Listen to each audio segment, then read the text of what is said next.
Welcome. Today's video is about why being so hard on yourself is keeping you stuck and what works instead.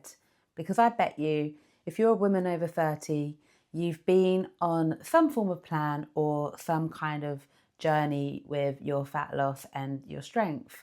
And as soon as you mess up, you basically just scrap the plan in one way or another. If you think being hard on yourself is the reason why you're going to get results, then think again. It's actually the reason that keeps you stuck where you are.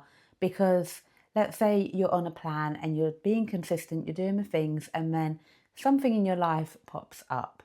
You then might miss a workout, or you might not eat on plan. You might have a meal out or have a piece of cake, and then you think you've messed up because you are so hard on yourself.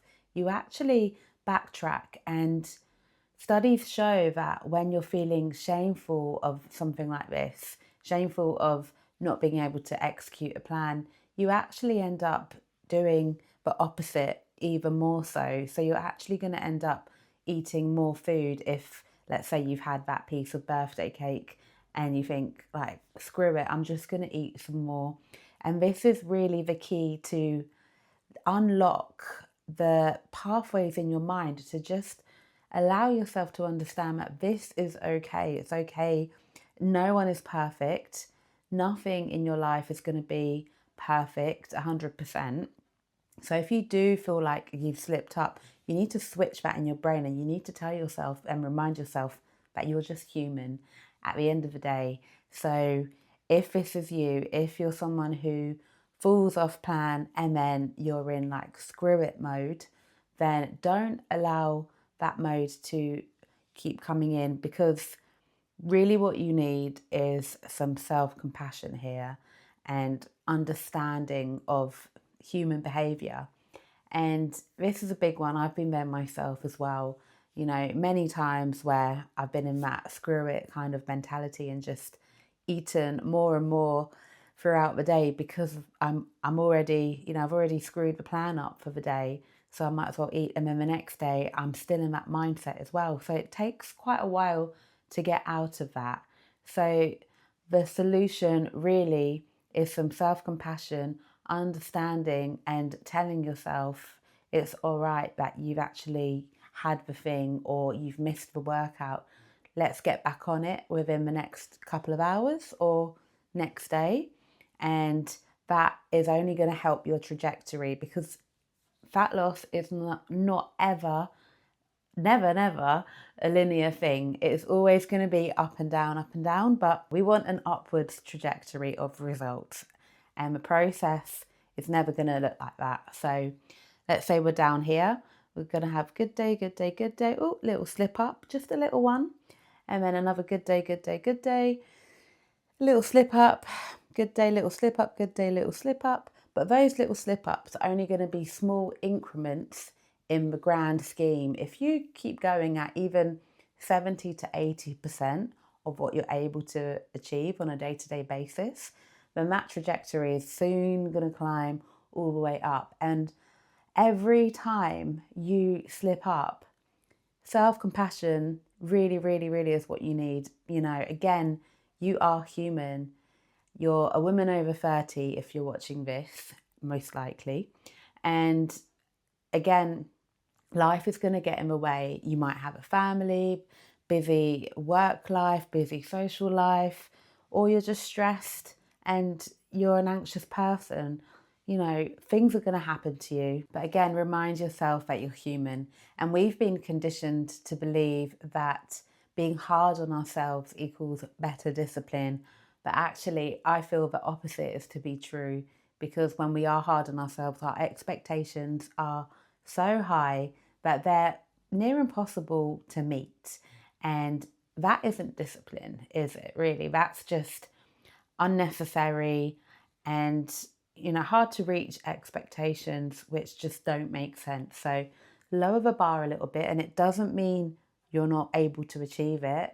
In our heads, if we lower the bar, sometimes we kind of think that, we're lowering it but because we're not enough or we're not disciplined enough to achieve the said thing. But once we lower that bar, we take a little bit of pressure off. we get to enjoy our lives as we're moving forwards, progressing towards our goals. And that is the happy place that we want, that happy medium, because really this is a lifelong thing. It's a lifelong lifestyle. You're not going to go on, let's say, a 6-month plan. You're going to hit the gym 3 times a week, eat in a calorie deficit, and then once you get to that end goal, whether it's 6 or 12 months or more, you're not going to then stop completely and switch off. If you do, I mean, this is why so many people do put on the weight again, because that is what they do, but not you. You are going to then set the bar at maintenance mode, where these things are still going to have to happen. So this self-compassion mindset and no being hard on yourself mindset is going to have to carry you through into the rest of your life, so that you are able to sustain and maintain this fat loss that you've worked so hard to achieve. We don't want to fall back.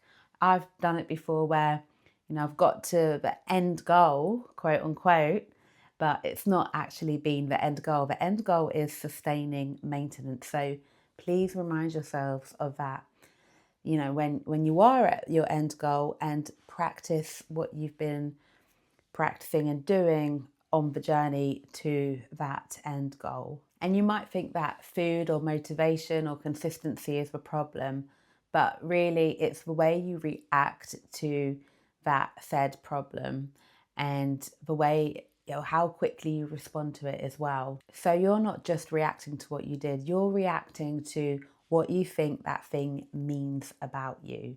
And that is the big takeaway, really, I want you to gain from this video, is whatever this slip up means about you is not who you are. And the interesting thing is, if you are relying on being hard on yourself to fix these things, then we know from research that it doesn't actually help. There were a group of 2 women, and one group of women were told, here's a box of donuts, eat whatever you want and don't feel bad about it. Just don't feel shameful, don't feel guilty, you're good.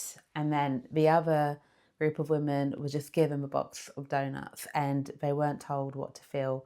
But a lot of them had that shame and guilt mentality already. So actually the group of women that were told forcefully and purposefully not to eat, not to feel guilty or shameful, they actually ate less because of it. And that kind of blew my mind when I heard about this study, because it just goes to show how psychologically we can beat ourselves up so much, and that is only going to make things worse. So I hope that is enough evidence for you to actually understand how the brain works. This is only a quick video, but it's a really, really interesting one. So next time you do feel like you've slipped up, be okay with it, and remember this trajectory.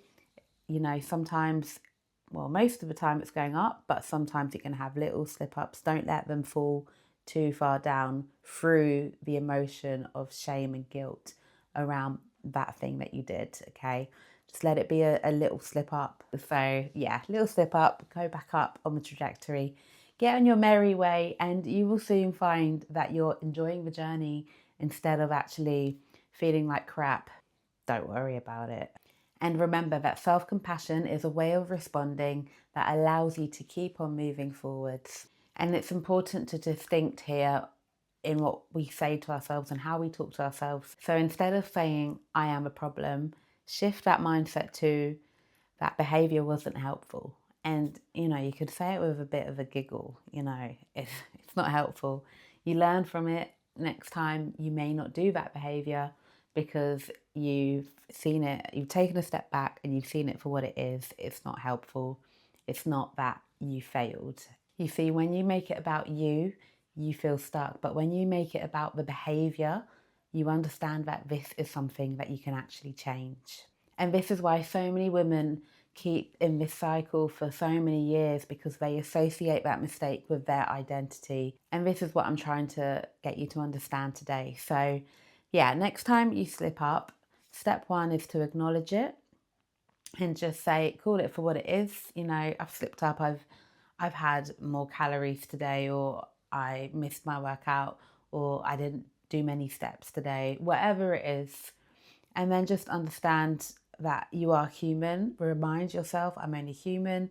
This is normal. And then respond like someone who gets results, and ask yourself, what would someone who is very consistent do in response to this behavior? You know, are they going to get back on it, or are they going to allow that behavior to spiral for the rest of the day or the weeks ahead? It's a whole decision that you have complete control over, and that is such an amazing thing. So start responding to yourself like someone you actually want the best for. Self-compassion doesn't mean ignoring your behaviors, it means acknowledging them and relating to them from a human perspective. So if you take one thing from today, let it be this. You don't need to be perfect. You need to get better at what happens after you've not been perfect. Remember, it's about breaking the pattern that's been keeping you stuck the whole time. So I hope this has hit home for you. If it has, then I really hope this helps you on your journey. And thank you so much for being here and watching this video. And I hope to see you in the next one.